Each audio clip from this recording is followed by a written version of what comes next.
मैं मेरे विषय पे आता हूं। मेरा विषय क्या है? नारकोटिक्स। नारकोटिक्स क्या है? ड्रग्स। Drugs, narcotics.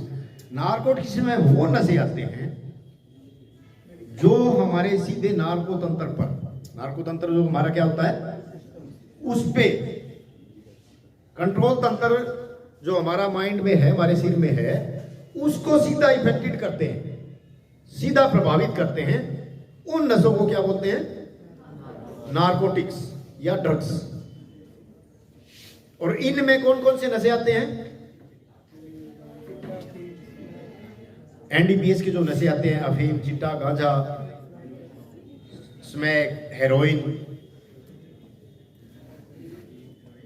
जो खतरनाक नशे बोलते हैं जिनको, और जिनकी लत लगती है, उन नशों को नारकोटिक्स बोलते हैं। और नारकोटिक्स में आज के टाइम में कौन सा नशा सबसे ज्यादा प्रभावित कर रहा है? कौन सा? चिट्टा। चिट्टा चिट्टा एक हमारा आम भाषा का शब्द है, कोई वैज्ञानिक नाम नहीं है। वैज्ञानिक नाम इस नशे का क्या है? हेरोइन। चल अलग चीज है बच्चों। बनते सब ये अफीम के पौधे से ही है। सब नशे अफीम के पौधे से ही बनते हैं। उनके आगे आगे आगे क्वालिटी बनती जाती है और वो खतरनाक बनाए जाते हैं। तो चिट्टा जो है आज के टाइम सबसे ज्यादा समाज को प्रभावित कर रहा है, क्योंकि चिट्टा एक ऐसा नशा है जो लगने के बाद अपना प्रभाव शरीर पे छोड़ना शुरू कर देता है। प्रभाव से उसको जो है गिरफ्त में ले लेता है। और ये नहीं है कि अगर किसी की इच्छा शक्ति हो और दृढ़ इच्छा हो कि नहीं, बहुत सारे ऐसे हमने लोगों को नशा छुड़वाया भी है।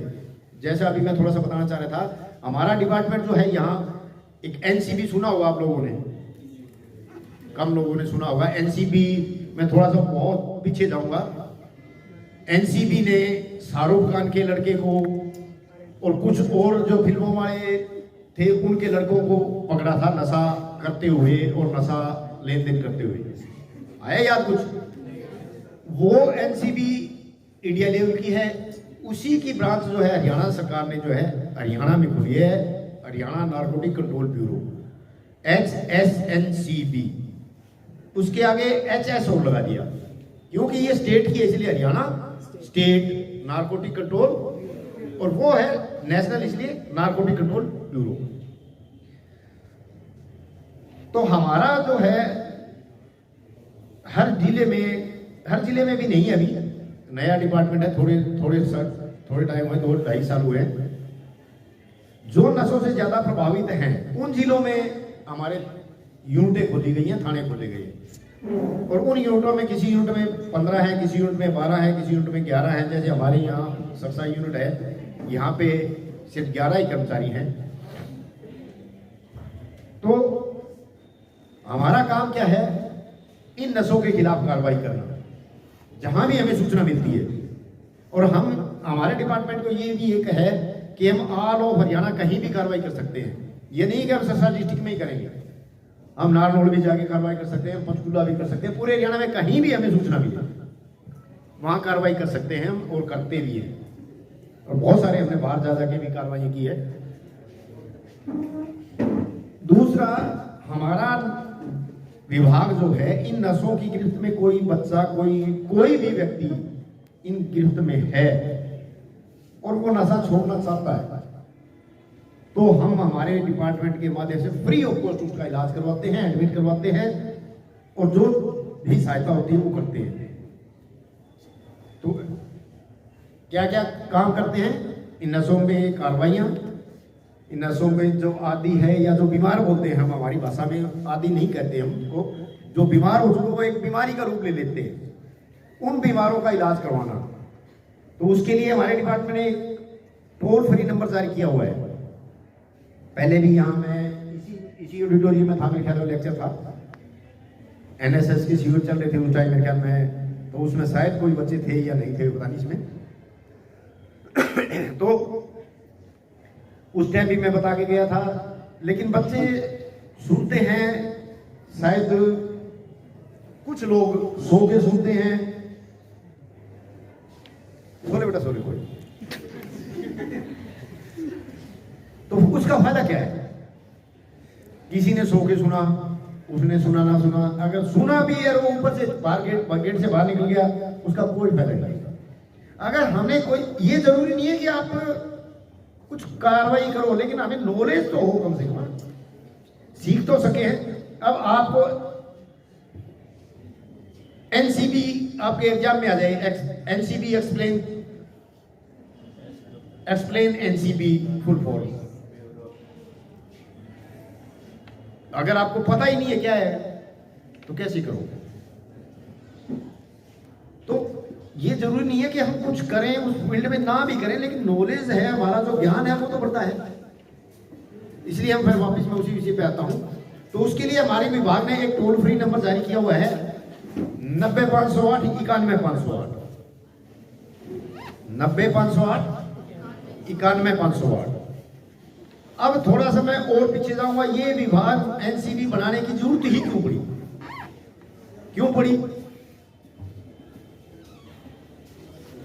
अब थोड़ी सी मैं उन बातों पे जाऊंगा। देखिए, अपना एक बहुत अच्छा पड़ोसी है पाकिस्तान, बहुत अच्छा शुभचिंतक है हमारा। बार बार कुचलनी करी, बार बार लड़ाइयां करी, जूते खाए फिर चले गए, फिर आए फिर जूते खाए फिर चले गए। एक आदि गामा में एक आदि लुगाई हो गए नहीं, समझ गया नहीं? लुगाइयां तो गाँव में बहुत हुआ है, एक आदि अलग हुआ है, या एक आधो नकटो आदमी लगा ले जो पंगो ले ले तेरे वर्ग हूँ मार के दिखाई थी, वो फेर मारे भी गए, तो वो फेर मारे भी गए। वही बात पाकिस्तान की, बार बार कुछ नहीं करी, बार बार लड़ाइयां करी, जूते खाए हारे, जूते खाए हारे।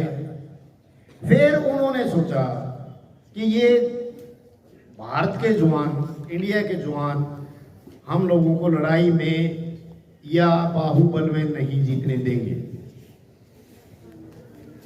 इसलिए उन्होंने दिमाग से जो है एक तरकीब निकाली और रास्ता निकाला कि इनके जवानों को ही कंडम किया जाए। उसका क्या रास्ता निकाला? उन्होंने इलीगली जयचंदों के रास्ते हमारे देश में नसों का प्रवेश करवाया। जयचंद कौन होते हैं? उसके कोई गांव में नाम भी हुआ तो मैंने कह दिया, कोई बात नहीं, तुम जरूर बनी। तो यानी जो गद्दार होते हैं उनके थ्रू हमारे देश में जो है नसों का प्रवेश करवा दिया कि इनके जवान जो है नसों में और चले जाएंगे, नसों में जाते जाएंगे और जो है इनका यूथ है वो जो है कमजोर हो जाएगा। यूथ कमजोर होगा तो देश का भविष्य कौन होता है आगे? यूथ ही होता है, युवा ही होता है। अब आप लोगों को ये बात क्यों बताई जा रही है, या आप लोगों को ही स्ट्रॉन्ग बनने के लिए क्यों कहा जा रहा है? अब 40 से ऊपर वालों को क्यों नहीं कहा जा रहा? क्योंकि वो उन्होंने जो करना था या जो उन्होंने अपना जो रूटीन पकड़ना था वो पकड़ चुके। लेकिन आप लोगों को भी अपनी अपनी राहें चुननी है, आप लोगों को अभी आगे देश को संभालना है। किसी भी क्षेत्र में, हर क्षेत्र में आप लोगों में से ही जाएंगे। तो उन्होंने जो है 15 से और 25 को पकड़ा। ये चीज अगर एक खत्म हो जाएगी तो आने वाली पीढ़ी जो है वो कमजोर हो जाएगी। हालात ऐसे कर दिए, आप लोगों ने सुना होगा पंजाब में क्या हालात थे, और उसके साथ साथ हरियाणा बहुत ज्यादा प्रभावित हुआ। और सबसे ज्यादा प्रभावित कौन से डिस्ट्रिक्ट हुए? सिरसा है। उसके बाद फतेहाबाद का एरिया जो उसके पंजाब के साथ लगता है, जो पंजाब के साथ जो लगते क्षेत्र थे सबसे ज्यादा प्रभावित हुए। सरसा जो कभी इंडिया में माना जाता था कि सरसा है कोई हरियाणा में जिला, 1 नंबर पे था। किस चीज में था बताओ? चलो आज से 15 साल पहले, 20 साल पहले की बात करो, 20 साल पहले की बात करो, किस चीज में था? जब हमें अपने बारे में ही या अपने क्षेत्र के बारे में ही पता नहीं है तो हम क्या करेंगे? पूरे इसमें जो है बाकी वर्ल्ड में भी नंबर आता था, हरियाणा का आता था, वहां सिरसा नहीं दिखता था, वहां हरियाणा आता था। 1 नंबर पे आते थे सिरसा डिस्ट्रिक्ट, 1 नंबर पे आता था जुआनों में, सभ्याचार में और सामाजिक परिप्रेक्ष्य में। अच्छा बोलना, अच्छा खाना, अच्छा रहना, उसमें आता है। और आज हमारा सिरसा जिला किसमें 1 नंबर पे आया? नशे पे। कितनी बुरी बात है हमारे लिए, कितनी बड़ी शर्म की बात है हमारे लिए। इसलिए बच्चों, हम आप लोगों के माध्यम से उस सिरसा डिस्ट्रिक्ट को उसी रूप में देखना चाहते हैं। ये नहीं है कि आप नशा नहीं कर रहे, कहीं भी कोई ऐसा हो रहा है, कहीं कुछ ऐसा हो रहा है, ये बात मैं पहले कह चुका हूं। ये नहीं है कि हम आप सिर्फ अपने लिए ही करें। आप जाएं, जहां भी जाएं, आप लोगों को दिखे गलत हो रहा है, उसके बारे में आप आपस में डिस्कस करिए, आपस में विचार विमर्श करिए। दो साथी कहीं बैठते हैं गांव के विषय में, गांव में देखे होंगे स्कूलों का कोना में, जोड़ा पर कोना में कड़ी बैठे बैठे नशा कर रहे हैं, कहीं कुछ कर रहे हैं, कोई जुआ खेल रहे हैं। उन विषयों पे ध्यान दीजिए। आप लोग क्लियर है, आप लोग क्लियर है। इसको थोड़ा सा बदलना होगा मेंटलिटी को। आज वो कहीं, अब ये देखो, अब हरियाणा में हमने या अपने सिरसा डिस्ट्रिक्ट में कई गांवों में हमने जाके शर्तें रख दी कि कोई भी एक जुआन ऐसा ला दो हमें 15 से 22 साल के बीच, 25 के बीच, जो नशा ना करता हो, 5,000 रुपए इनाम ले जाओ। बहुत से गांवों में ऐसा जुआन नहीं मिला हमें, बहुत से गांवों में। कई गांवों में ऐसे हालात देखेंगे, माएं घर खाली हो गए हैं नशे कर करके। एक दो बच्चे उनके चले गए हैं, एक बच्चा बचे है, वो भी नशा कर रहा है। उन माओं के हमने देखे हालात और रोते हुए कैसे हालात है। तो ये जो उन लोगों की सोच थी वो हमने लोगों ने कामयाब कर दी होती। इनकी सोच थी ये, जो हमारे देश को कंडम करना चाहते थे, जो हमारे देश से लड़ नहीं पाते, उनकी सोच को अगर हम कामयाब करते हैं तो हमारे देश के लिए कितनी बुरी बात है। ऐसे हालात हो गए।